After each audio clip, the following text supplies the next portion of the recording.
Okay. You guys see the beer right there? Yeah. I see that. Yeah. All right.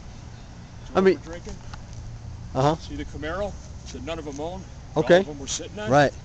That's not your car, is it? It's not mine, no. It's none of theirs either. No. Okay. How would you feel if they were sitting on your car? Yeah. Well, I don't own a car, but. Right, so you're down with the police tonight, huh? Well, no. I mean, we're not necessarily anti-police. Do you understand what we're out here doing? I can explain it to you. We're out here. The guy at the end couldn't even tell me what courage meant. So Okay. Tell me. No, we're out. What courage means? Yeah. What do you mean by courage? The You mean like the word? Didn't get the acronym either. Oh, the acronym, the Community of Uptown Residents for Affordability and Justice. Okay. And now. You taping the gangbangers too? Well, when we tape all different types of things. Basically, what we're out here to do is, it's not necessarily anti-police. We're basically just observing the police because we feel like there are not many things already in place to keep them in check. As you probably know. I mean, there's been a lot of studies done. For example, the police torture that happened from the 70s through the 90s. Craig Futterman, who was a law professor at the University of Chicago, did a study on the amount of cases that are brought against officers or complaints that are filed against officers, and the very small percentage of them that actually result in sustained findings. The majority of those cases are not even investigated by formerly OPS, now IPRA.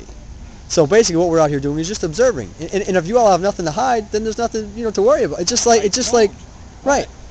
You got to turn that on them too. Why is that? There's a beer Why? can there. But you all, but think the only thing you seem to be no. is us. Well, the thing is, because okay, think about this. Think about this. There is so much energy already going into that. That's why you all have cameras up, and that's why you all have people calling you at CAPS meetings. You say call 911, call 911. But there's not much focus on you all, and there historically has not been that much of a focus. So we decide to focus on that, and that's okay. It's legal, so we're going to do that. And it makes sense because a lot of people appreciate it. A lot of people who aren't gangbangers appreciate it. Okay, so you're just focusing on the police then?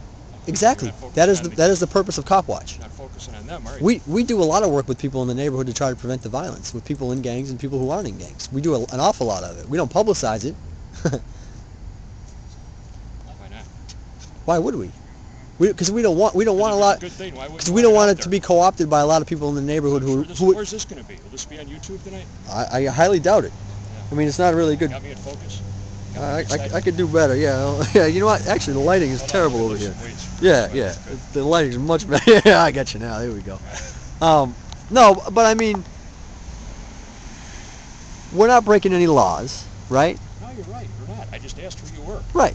Exactly. That guy wouldn't tell me. And if we decide to focus on the police, that's okay, because it needs to be focused on. You don't think that there's a problem with police abuse in Chicago? When you put this on YouTube tonight, you got to say the police stopped a bunch of known gangbangers that were drinking in Clarendon Park. Well, I don't know if they're known gangbangers, to say the truth. That right there. So a bunch of them. Okay. So a bunch of them were sharing this can. They were sitting on a car that none of them belonged to.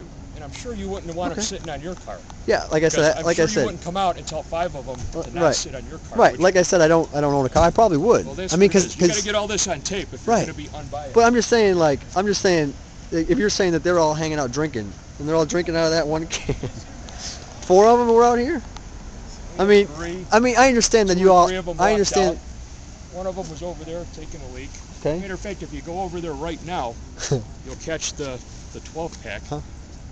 The empty 12-pack that they were all with. Yeah, a lot of people, don't have the money to go to, say, the Uptown Lounge or to go to, Fat Cat. They all have homes. They're not homeless. Right. Well, I'm not saying. Well, maybe they want to be outside. I mean, it's nice outside. I mean, I understand that. And I've dealt with every single one of them. And they're all gang members. Okay. So.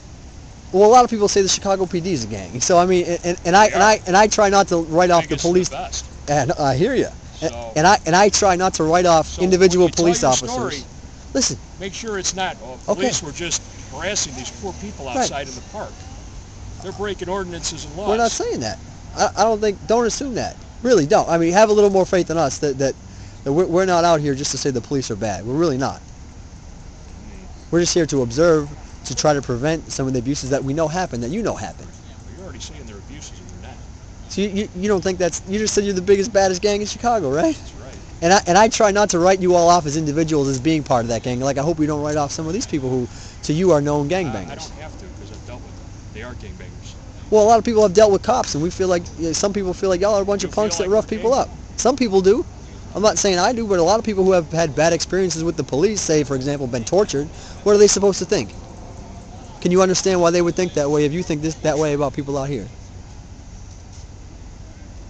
You have his ID? Other guy? I don't.